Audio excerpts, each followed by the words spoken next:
আজকের গুরুত্বপূর্ণ আঞ্চলিক সংবাদে সবাইকে জানাই স্বাগত। আজ হলো 23 জানুয়ারি শুক্রবার। আজকের সন্ধ্যার বিশেষ বিশেষ খবর হলো, কাল থেকে টানা 4 দিন বন্ধ সরকারি অফিস। 25,000 যুবককে 2 লক্ষ টাকা করে বললেন মুখ্যমন্ত্রী হিমন্ত। কাল থেকে টানা 4 দিন বন্ধ থাকবে সরকারি অফিস।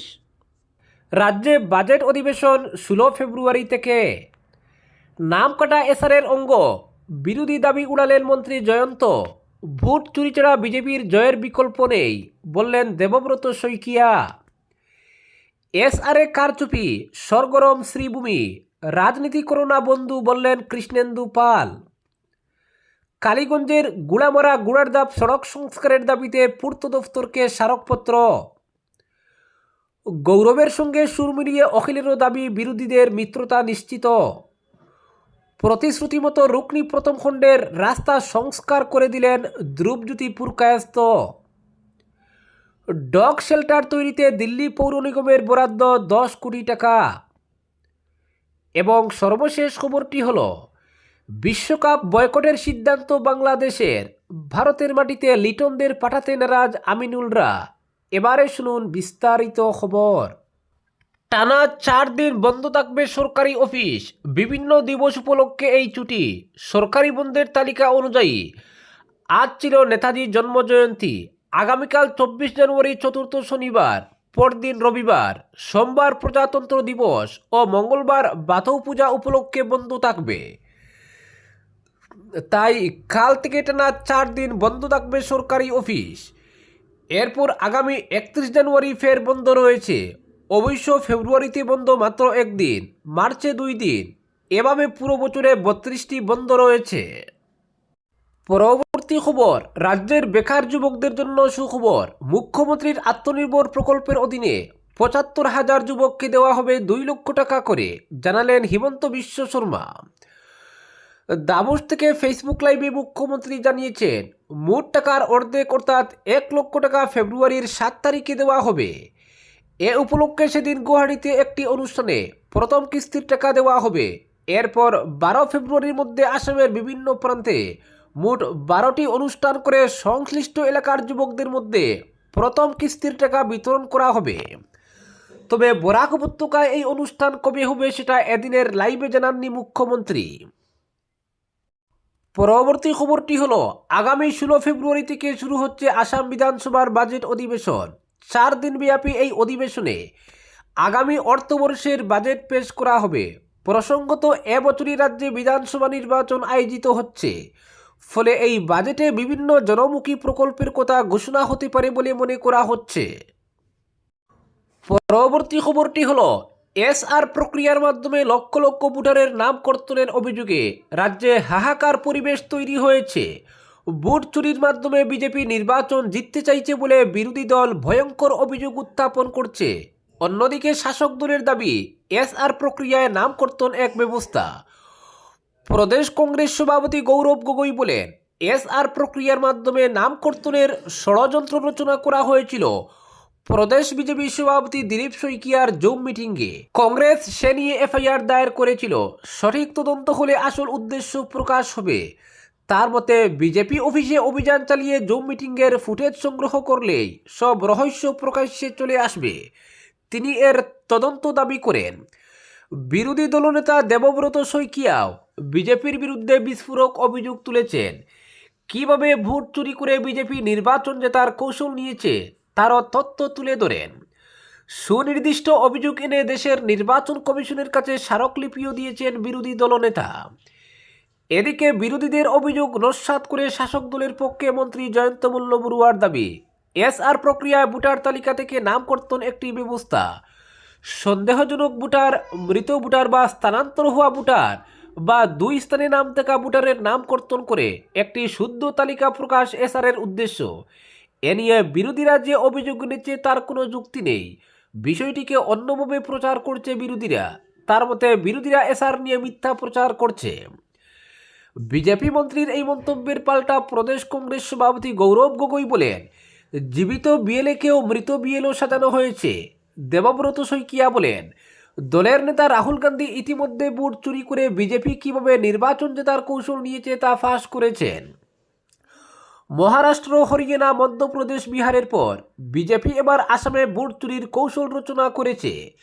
তিনি বলেন, ভোট চুরি ছাড়া বিজেপির নির্বাচনে জেতার কোনো বিকল্প নেই, কারণ বিজেপি নির্বাচনের সময় ভোটারদের মন জয় করার জন্য যে নির্বাচনী ইস্তেহার প্রকাশ করেছিল তাকে অমিত শাহ জুমলা বলে আখ্যা দিয়েছেন। ভুয়ো প্রতিশ্রুতি জনগণ জেনে গেছেন, তাই ভোট চুরির বিকল্প নেই বিজেপির কাছে। কিভাবে ভোট চুরির আশ্রয় নিয়েছে বিজেপি তারও নির্দিষ্ট অভিযোগ তুলে ধরেন তিনি। পরবর্তী খবরটি হলো এসআরএ কারচুপি, সরগরম শ্রীভূমি, রাজনীতি করোনা বন্ধু বললেন কৃষ্ণেন্দু পাল। শাসক দল, নির্বাচন কমিশন ও জেলা শাসক কার্যালয় একজোট হয়ে কাজ করছে। এই তিন কার্যালয়ে জোট বেঁধে বৈধ ভোটারদের অবৈধ বানানোর প্রয়াস করছে। বিজেপি উন্নয়নের দোহাই দিচ্ছে, অন্যদিকে ভোট চুরির রাস্তা প্রশস্ত করছে। বিজেপি বুঝে গেছে চুরি না করলে তারা পার পাবে না। আমরা সাফ জানিয়ে রাখছি, একজনও বৈধ ভোটারের নাম বাদ গেলে দায়ী থাকবে নির্বাচন কমিশন। শ্রীভূমি ইন্দিরা ভবনে সাংবাদিক সম্মেলন করে এমনটাই বলেছেন প্রাক্তন বিধায়ক আমিনুল হক লস্কর। বিজেপি গণতন্ত্র না স্বৈরতন্ত্রের পূজারী, প্রশ্ন তুলেছেন শতুরায়। অন্যদিকে কংগ্রেসের এই ইস্যু নিয়ে রাজনীতি করোনা বন্ধু বলে মন্তব্য করেছেন মন্ত্রী কৃষ্ণেন্দু পাল। গত কদিন ধরেই বৈধ মুসলিম ভোটারের নাম ভোটার তালিকা থেকে কাটা হচ্ছে বলে অভিযোগ তুলে আসছে কংগ্রেস। একাধিক বিএলও তাদের এমনটা জানিয়েছেন বলে মন্তব্য করেন কংগ্রেস নেতারা। তবে সরকারি কর্মচারী হওয়ায় কোনো বিএলও প্রকাশ্যে আসেননি, ফলে অভিযোগ থাকার পুরো প্রমাণের অভাবে কিছুটা স্বর নরম ছিল কংগ্রেসের। কিন্তু গত বুধবার আচমকা বোমা ফাটান সুমনা চৌধুরী নামের এক বিএলও। তিনি প্রকাশ্যে এসে অবৈধভাবে নাম কর্তনের দিকটি সংবাদ মাধ্যমে তুলে ধরেন। তিনি জানান, সেলিম আহমেদ নামে এক ব্যক্তির নাম ব্যবহার করে 133 জন ভোটারের নাম কর্তনের জন্য আবেদন করা হয়েছে। সুমনার সামনে আসায় হাতে ব্রহ্মাস্ত্র পেয়ে যায় কংগ্রেস। বৃহস্পতিবার তড়িঘড়ি জেলা কংগ্রেসের একটি বিশাল প্রতিনিধি দল জেলা শাসকের সঙ্গে দেখা করে এ নিয়ে কথা বলেন। একজন প্রকৃত ভোটারের নাম যাতে ভোটার তালিকা থেকে বাদ না পড়ে দাবি জানান তারা। এদিকে সেলিম আহমেদকে নিয়ে জেলা শাসক কার্যালয়ে পৌঁছান জাকারিয়া আহমেদ পান্না। সেলিমও প্রকাশ্যে এসে 133 জন ভোটারের নাম কাটার জন্য আবেদন করার কথা অস্বীকার করেছেন। তিনি বলেছেন, আমি একজনের নামও কাটার আবেদন করিনি, আমার নাম নিয়ে মিথ্যে আবেদন করা হয়েছে। এ নিয়ে পান্নাকে সঙ্গে নিয়ে জেলা শাসকের কাছে স্মারকপত্র দিয়েছেন সেলিম আহমেদ। পরবর্তী খবরটি হলো 26-এর বিধানসভা নির্বাচন নিয়ে শাসক বিরোধীর তৎপরতা তুঙ্গে। শাসক দল বিজেপি ইতিমধ্যেই প্রধানমন্ত্রী নরেন্দ্র মোদী ও স্বরাষ্ট্রমন্ত্রী অমিত শাহর সফর দিয়ে হাওয়া গরম করলেও বসেন এই বিরোধীরাও। প্রধান বিরোধী কংগ্রেস ছত্তিশগড়ের প্রাক্তন মুখ্যমন্ত্রী ভূপেশ বাঘেল বন্ধু তির্কিকে সঙ্গে নিয়ে একের পর এক নির্বাচনী প্রচার চালিয়ে যাচ্ছে। পাহাড়ের পর উজান আসামের মরানে কংগ্রেস নতুন বর অসম স্লোগান দিয়ে নির্বাচনী হাওয়া গরম করেছে। এই প্রচারের মধ্যে চর্চা লাভ করেছে বিজেপি বিরোধী মিত্রতা কতটা অগ্রসর হয়েছে। এ প্রসঙ্গে সব জল্পনা তুড়ি মেরে উড়িয়ে প্রদেশ কংগ্রেস সভাপতি গৌরব গগৈ ঘোষণা করেছিলেন, বিরোধীদের মিত্রতা হবেই, এটা 100% নিশ্চিত, এ নিয়ে চিন্তার কোনো কারণ নেই। গৌরব গগৈর এই মন্তব্যের পর রাইজোর দলের সভাপতি অখিল গগৈর মন্তব্যে বারবার বিরোধীর মিত্রতা নিয়ে প্রশ্নচিহ্ন দাঁড় করিয়ে দিচ্ছে। এই বিতর্কের মধ্যে অখিল গগৈর দাবি, সাংবাদিকরা যতই বিরোধীদের মধ্যে সংঘাতের উৎস খোঁজার চেষ্টা করুন না কেন, বিরোধীদের মিত্রতা নিশ্চিত। 26-এর নির্বাচনে বিজেপির বিরুদ্ধে কংগ্রেস, রাইজোর দল, আসাম জাতীয় পরিষদ, বাম দল একসঙ্গে লড়বে, তাতে কোনো সংশয় নেই। বিরোধীদের মধ্যে আলোচনা এক প্রকার হয়ে গিয়েছে, যে কিছু বিষয় রয়েছে তারও সিদ্ধান্ত হয়ে যাবে। তিনি বলেন, রাজ্যের এমন বহু কেন্দ্র রয়েছে যেখানে রাইজোর দল মানুষের প্রথম পছন্দ, তবে রাইজোর দল বিজেপিকে পরাজিত করার লক্ষ্যে খুবই কম আসনে লড়বে। এর মধ্যে দিন কেন্দ্র রাইজোর দলের দাবি। কয়েকদিন আগে অখিল বলেছিলেন, দিন কেন্দ্র দেওয়া না হলে কংগ্রেসের সঙ্গে মিত্রতা করবে না রাইজোর দল। সেই মন্তব্য থেকে সরে এসে অখিল এবার বলেন, দিন কেন্দ্র রাইজোর দলের মিত্রতার শর্ত নয়, দাবি কংগ্রেস 100 আসন নিয়ে অটল। এ প্রসঙ্গে অখিলের মন্তব্য, এটা কংগ্রেসের দাবি, সেরকম অন্য দলের দাবিও কংগ্রেস দলকে জানানো হয়েছে। সেটা কত আসনে স্থির হবে তা আলোচনার মাধ্যমে ঠিক হবে। তবে আসন রফা ইস্যুতে লক্ষ্যে ব্যাঘাত ঘটবে না। প্রত্যেক দলের সমর্থকদের লক্ষ্য করে দৃঢ়তার প্রয়োজন। তার মতে প্রদেশ কংগ্রেস সভাপতি গৌরব গগৈ যা চাইছেন তিনিও তাই চাইছেন, তাদের মধ্যে কোনো সমস্যা নেই। পরবর্তী খবরটি হলো, প্রতিশ্রুতি মতো রুকনি প্রথম খণ্ডের রাস্তা সংস্কার করে দিলেন ধ্রুবজ্যোতি। প্রতিশ্রুতি অনুযায়ী পালংঘাট ব্লকের রুকনি ইস্ট গ্রাম পঞ্চায়েতের 10 নম্বর গ্রুপের রুকনি প্রথম খণ্ডের রাস্তা সংস্কার করে দিলেন কংগ্রেস নেতা ধ্রুবজ্যোতি পুরকায়স্থ। ধলাই বিধানসভা কেন্দ্রের উপনির্বাচনের সময় গ্রামের ওই রাস্তা সংস্কার করে দেওয়ার প্রতিশ্রুতি দিয়েছিলেন কংগ্রেস প্রার্থী ধ্রুবজ্যোতি পুরকায়স্থ। যদিও তিনি বিজেপি প্রার্থীর নিহার রঞ্জন দাসের কাছে নির্বাচনে পরাজিত হন, তবুও প্রতিশ্রুতি ভুলেননি। আজ তিনি নিজের ব্যক্তিগত তহবিল থেকে গ্রামের ওই রাস্তা সম্পূর্ণ সংস্কার করে দেন। রাস্তা সংস্কারের খবর পেয়ে স্থানীয় মানুষ একত্রিত হয়ে ধ্রুবজ্যোতি পুরকায়স্থকে সাধুবাদ জানান। এলাকাবাসীর মতে নির্বাচনে জয়ী না হয়েও একজন রাজনৈতিক ব্যক্তিত্ব যেভাবে নিজের কথা রেখেছেন তা বর্তমান সময়ে বিরল দৃষ্টান্ত। সংবাদ মাধ্যমের সঙ্গে কথা বলতে গিয়ে স্থানীয়রা বর্তমান শাসক দলের বিধায়ক নিহার রঞ্জন দাসের বিরুদ্ধে তীব্র ক্ষোভ প্রকাশ করেন। তাদের অভিযোগ, গত উপনির্বাচনে শাসক দলের প্রার্থী জয়ী হলেও বিগত 1.5 বছর ধরে আজ পর্যন্ত বিধায়ককে এলাকায় দেখতে পাননি। স্থানীয়দের দাবি, বিধায়ককে শুধুমাত্র সোশ্যাল মিডিয়াতেই দেখা যায়, কিন্তু রুকনি প্রথম খণ্ডে তিনি একবারও আসেননি। স্থানীয়রা অভিযোগ করেন বর্তমান বিধায়ক 108-এর মতো কাজ করে যাচ্ছেন বলে দাবি করেন, কিন্তু বাস্তব চিত্র ভিন্ন। তারা বলেন যেখানেই খবর পান সেখানে তিনি চলে যান, কিন্তু 2 দিন আগে গ্রামে একটি ঘর আগুনে পুড়ে ছাই হয়ে যায়, তিনি এই খবর নিতে একবার আসেননি।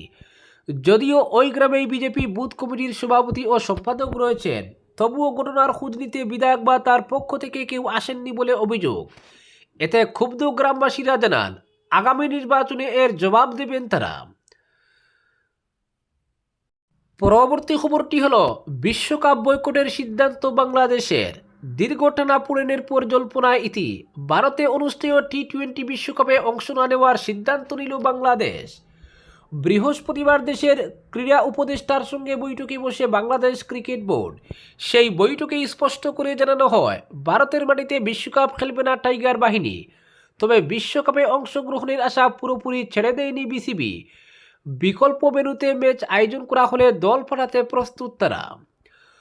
বৈঠকের পর সাংবাদিকদের মুখোমুখি হয়ে ক্রীড়া উপদেষ্টা আসিফ নজরুল জানান, সরকারের সিদ্ধান্ত অনুযায়ী ভারতে বিশ্বকাপ খেলতে যাবে না বাংলাদেশ দল। নিরাপত্তাজনিত উদ্বেগের কথা তুলে ধরে আগেই বিসিবি আইসিসির কাছে আবেদন করেছিল লিটন দাসদের সবগুলি ম্যাচ যেন শ্রীলঙ্কায় স্থানান্তরিত করা হয়, কিন্তু সেই প্রস্তাবে সায় দেয়নি আইসিসি।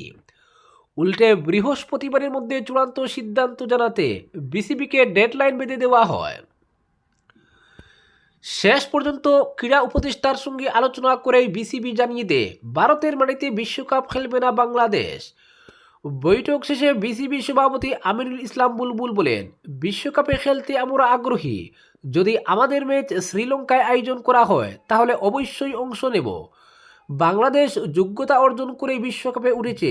20 কোটি মানুষের স্বপ্ন এভাবে কেড়ে নেওয়া যায় না। আইসিসি ডেডলাইন চাপিয়ে দিতে পারে কিনা তা নিয়েও প্রশ্ন আছে। আজ আমরা স্পষ্ট করে জানিয়েছি ভারতে না খেলার সিদ্ধান্তে আমরা অনড়, তবু আইসিসির সঙ্গে যোগাযোগ চলছে, এখনও আশাবাদী। ক্রীড়া উপদেষ্টা আসিফ নজরুল আরও বলেন, ভারত যদি একা মুস্তাফিজুর রহমানের নিরাপত্তা নিশ্চিত করতে না পারে তাহলে পুরো বাংলাদেশ দলকে কিভাবে সুরক্ষা দেবে। ভারত সরকার থেকেও আমাদের কোনো স্পষ্ট আশ্বাস দেওয়া হয়নি যে গোটা দল পর্যাপ্ত নিরাপত্তা পাবে। ভারত কখনো বলেনি যে মুস্তাফিজুরের ঘটনা বিচ্ছিন্ন, তার সংযোজন আইসিসি কারো নিরাপত্তা দায় নেয় না।